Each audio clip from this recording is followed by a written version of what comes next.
Hi, it's me again, John Behrens at Skills for Teams, and today it's about how to get on a new organization and a new project as a Scrum Master. Yeah, I started as a Scrum Master myself in a new project 4 weeks ago, and it was quite intense time, so I'm gonna tell you some secret. If you could go to a new organization, a new company, or a new team as a Scrum Master, how to investigate the organization and how to get the best start.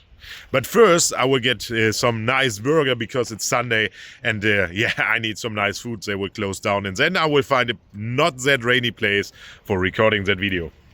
So, this is one of the best burgers in the area at Köstlich Tasty. Actually, it's raining, but I need to sit outside. It's summer, so it's beginning of August. I don't want to eat inside.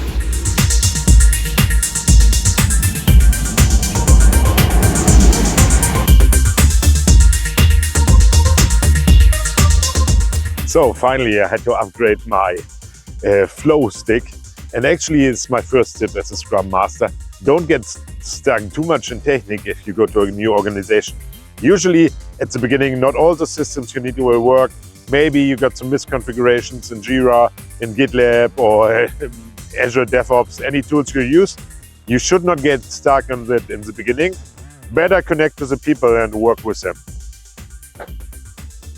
Here at the harbor of Neustadt, actually it's a big build site, and if you enter a project, it can also be a bit build site, like everything can change. But sometimes you come to an organization where everything is the same stuff and they were doing things for years and years and years. And actually the people who hired you, your sponsors, they want you to embrace change. And that is sometimes more difficult. You need to get the people out of the comfort zones, and maybe things which were working for 10, 20 years the same way. In German they say, we've always done it like that. Wir haben das schon immer so gemacht. But I really like this flag. This is flag of Friesland, province from Germany and the Netherlands. This is a Dutch Friesland, and really like this one. It has hearts on it, and it's really, I think, the most beautiful flag in the world. Very beautiful sailboat from Friesland, and actually I like this old sailboat. One time I want to sail myself on kind of this to the Netherlands. I already spoke to a captain, and maybe he's gonna call me back and tell me about that stuff. So getting on a new project is a bit like getting on a new ship. You have to connect it to the crew, and you have to see a difference. There will be before the interview or during the interview and after you are hired. That's bit of two kinds of realities. And one of the first things you're going to check is the mission from the interview or from the hire contract really what they wanted. And for that, you need to connect to the people, to talk to everybody. I've been on project where people hired me, which I actually quit it at the same time, and wanted me to change something, but everyone else in the company didn't want to change. So it was really a difficult project for me. But nowadays, the project I just started now, when I started, I already reading the interview between the lines and could already see for the project problems. And when I started, it was almost as expected during the interview. So if you do your job as a Scrum Master good, if you read what they're telling between the lines in the interview, then you mostly don't get that much surprises.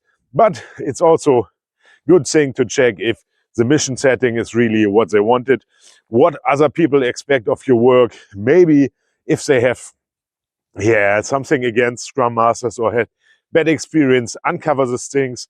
I call it kind of agile archaeology sometimes, to see the history of the company, what kind of methods they adopted, what failed, what went well. Where I started now, I have a team, I coach them, and they told me they are using Kanban. But actually, they were using Scrum before, but it didn't work out for them. So they were adopting Kanban. And now we were talking about doing sprints again like Scrum-wise, because they had bad experience in the past. They didn't want to start again. I can understand it a bit. But that's something you need to know if you just came in as a Scrum Master. Say, okay, now we do Scrum. I'm here. I'm that guy. We do Scrum always. You might get some problems with people. People might feel annoyed.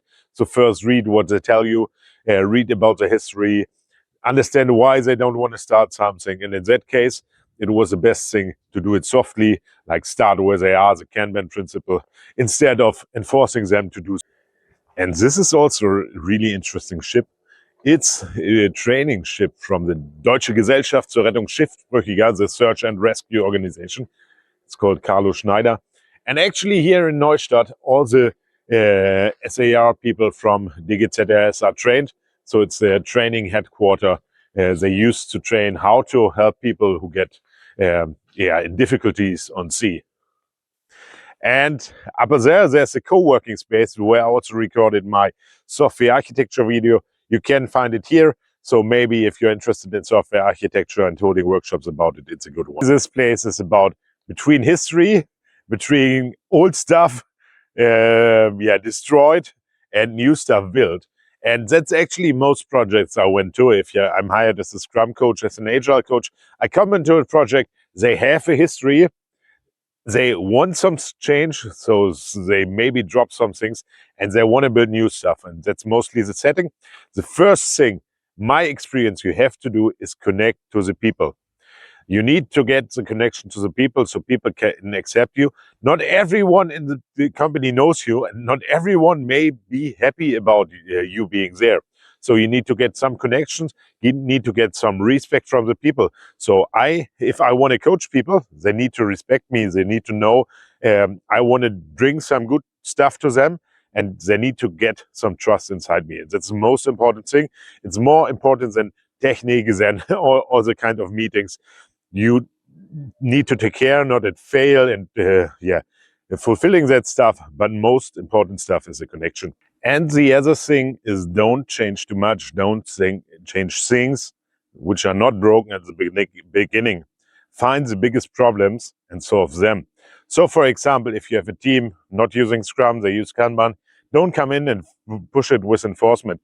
Don't bring stuff they actually not need for solving problems, or they don't know it's solving problems they have. So there might be some methods which can bring great benefit to the team, but the team is not ready at this point.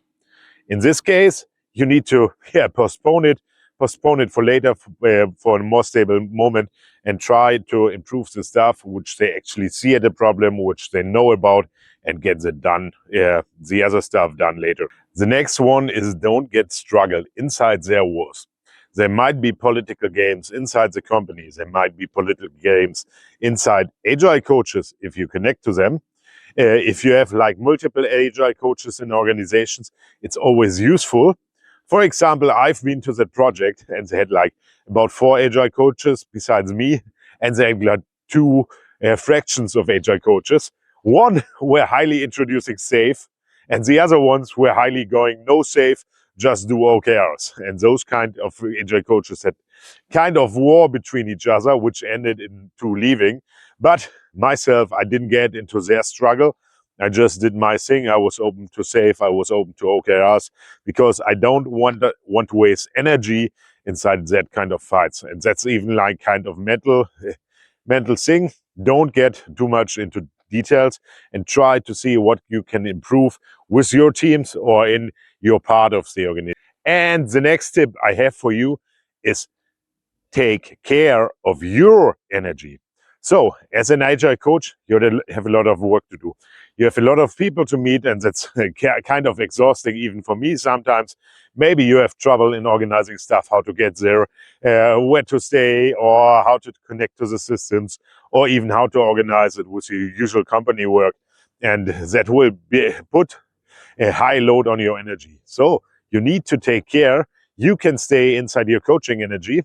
And also you need to take care other people, they get the right impression about your work. Do some internal marketing. The connection is important, as I think told you, and also do some self-management, like having a backlog of things you want to do and communicate a bit. So make transparent about your work, make transparent about next step, and also decide with others what to prioritize and what to do. So I was taking you on a short walk about getting on board in a new project. I wasn't able to get on board on the sail ship. even it looked nice, maybe I can ask later.